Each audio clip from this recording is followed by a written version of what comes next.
Voilà, nouvelle rencontre pour ces conférences débats de la CSMF, de l'université d'été de la CSMF, ici à Gien. Nous sommes voisins, puisque Rémi Sebah, vous êtes médecin généraliste à Marseille, vous êtes tête de liste des médecins généralistes pour l'URPS, dans quelques semaines maintenant. Quelle est la situation de votre région et quels sont vos objectifs d'action ? Eh bien, bonjour. Merci de m'interviewer dans cet environnement très, très sympathique et au sein de l'université d'été, la 21e université d'été. En PACA, la particularité, c'est que nous avons plusieurs listes syndicales, peut-être un peu plus qu'ailleurs, puisque non seulement il y a... à tout seigneur, tout honneur. Voilà, on peut le dire. On peut le dire. Donc, on a en plus des syndicats comme l'Union collégiale, comme la FMF, le Bloc, donc le SML, MG France, CSMF. Bien sûr, l'élection va être un peu difficile parce qu'on est nombreux et on va tout faire pour essayer de mobiliser au maximum les médecins qui sont a priori très, très difficiles à convaincre quand même. Moi, je pense qu'on peut le dire. J'ai même des proches familiaux qui sont médecins qui me disent « mais on en a marre des syndicats ». Alors, nous, à la CSMF, on a quand même démontré depuis de nombreuses années qu'on est productif, qu'on fait évoluer les choses et qu'à l'heure actuelle, en tout cas pour cette élection, on va tenir à bien faire comprendre que la CSMF est contre la loi de santé, pour toutes les raisons qu'on a déjà dû vous dire et qu'on rabat les oreilles, mais en tout cas contre le tiers payant généralisé, évidemment, pour une revalorisation substantielle de la consultation. À l'heure actuelle, la CSMF propose une consultation à 30 € et c'est la première qu'il a proposée par rapport à tous les syndicats qui nous ont suivis. Évidemment, on nous fait des remarques. On nous dit, oui, en 2003, en 2004, vous disiez la CSMF veut une consultation de prévention à 30 €.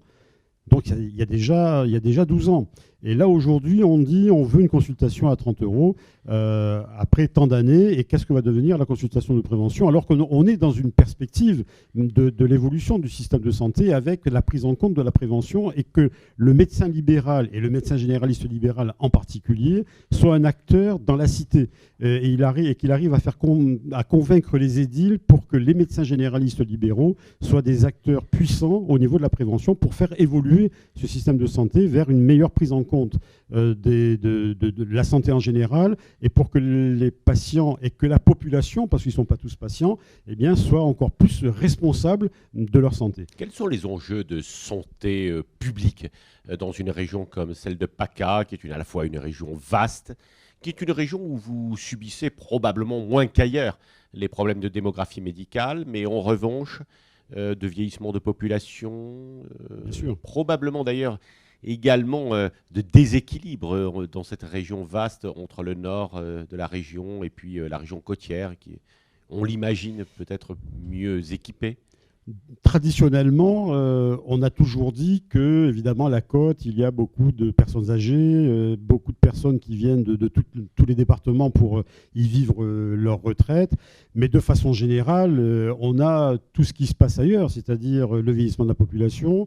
On a les pathologies chroniques qui sont un enjeu majeur de santé publique parce que les consultations sont de plus en plus longues et de plus en plus difficiles.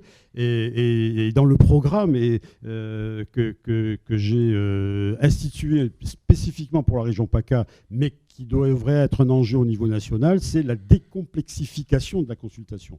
Et dans la revue Le Médecin de France, je l'explique, je pense qu'il est grand temps qu'il y ait une responsabilisation de la population, des personnes humaines, pour qu'ils se prennent en charge. Et il faut absolument que le temps médical soit vraiment réservé pour un temps médical et non plus pour des tâches administratives complexes.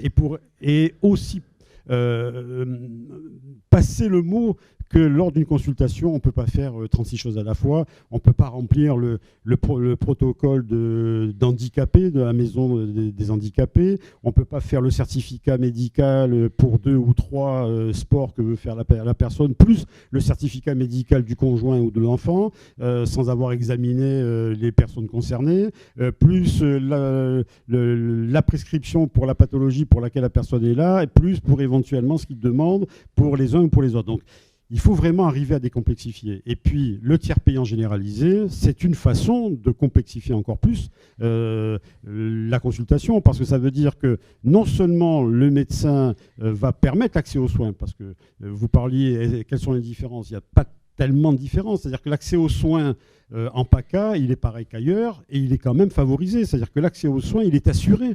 Lorsque les personnes bénéficient de la CMU, de la complémentaire santé, de l'aide médicale État, etc., toutes ces personnes qui sont nécessiteuses ont accès aux soins médicaux élémentaires, et puis sans compter quand même l'humanité du médecin. Le médecin généraliste libéral, c'est pas aujourd'hui qu'il fait des actes gratuits. Il le fait depuis 30 ans, 40 ans, c'est-à-dire qu'en fonction de la situation des personnes, eh bien, il ne va pas obliger les personnes de payer des sommes qui ne peuvent pas sortir. Rémi Sebah, gagner, s'engager et gagner l'URPS, c'est vraiment quelque chose d'important pour l'avenir de la médecine générale et des médecins libéraux dans leur ensemble? Bien sûr, c'est un enjeu majeur, c'est-à-dire qu'il faut gagner l'URPS pour continuer les travaux qu'on a initiés. Par exemple, en tant que secrétaire de l'URPS, en tant que CSMF, bien sûr, je suis secrétaire de l'URPS qui est dirigé à l'heure actuelle par un confrère du SML, mais je suis allé négocier avec l'ARS un plan de formation pour le dépistage des cancers auprès des médecins généralistes. C'est-à-dire que nous avons obtenu une subvention conséquente pour former les médecins généralistes au dépistage des cancers. Comme vous le savez, malheureusement, il y a un déficit de dépistage.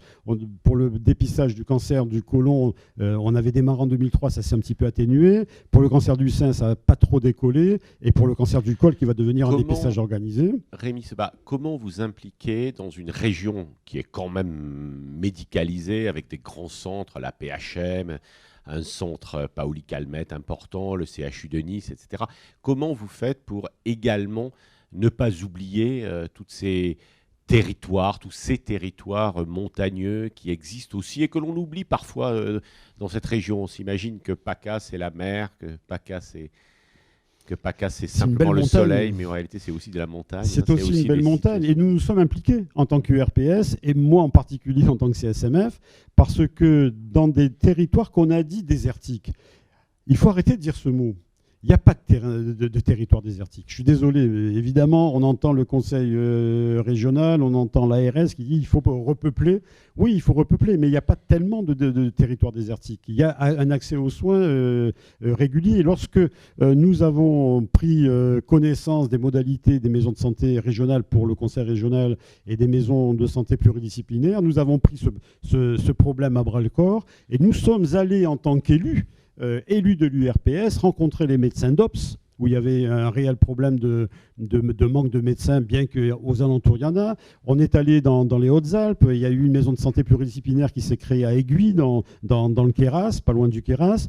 On est allé sur à Sceaux, dans le 84, etc., etc. C'est-à-dire que il est important de gagner l'URPS pour pouvoir continuer ces projets, c'est-à-dire aider les médecins à s'installer aux endroits où il est possible de s'installer, mais évidemment sans les obliger, parce que nous sommes pour la liberté d'installation. La CSMF est pour la liberté d'installation, mais nous ne sommes pas ni naïfs, ni inconscients, ni insouciants. C'est-à-dire que s'il y a des endroits où il faut permettre à la population de bénéficier d'un médecin, on va tout faire pour le faire. On a rencontré des prestataires de services qui rencontrent les maires, qui vont prendre contact avec des internes, avec nous, pour savoir quel médecin peut intégrer tel ou tel territoire. Donc nous sommes complètement conscients de cela, mais attention, c'est bien beau les subventions, mais une fois que les subventions sont arrêtées et que ces subventions ne sont pas pérennes, eh bien le médecin libéral il se retrouve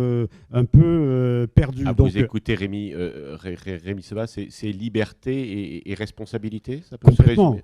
Et respect, c'est le paradigme de la CSMF. Hein. Liberté d'installation, liberté pour les médecins d'exercer comme ils estiment devoir le faire pour le bien-être de la population. Le respect, il est temps quand même qu'on revienne au respect du médecin libéral. que ce soit le respect que doit la population aux médecins. Avant, on disait les médecins, c'est des notables, les nantis, etc. Ils étaient respectés plus ou moins selon certains critères, mais il est temps maintenant de le respecter à nouveau pour la réalité des choses. C'est-à-dire qu'un médecin, il doit être respecté pour ce qu'il est, pour les 10 ans d'études qu'il a fait, pour sa vie familiale, qui est aussi une vie familiale qu'il faut respecter, et puis la responsabilité, parce que les médecins ont toujours démontré qu'ils étaient responsables et humains. S'il y a des personnes humaines qui sont complètement dans l'humanité, c'est bien les médecins libéraux, et en tout cas pour les médecins généralistes. Merci de nous avoir expliqué tout ça avec enthousiasme. Merci et beaucoup. bonne chance. Merci.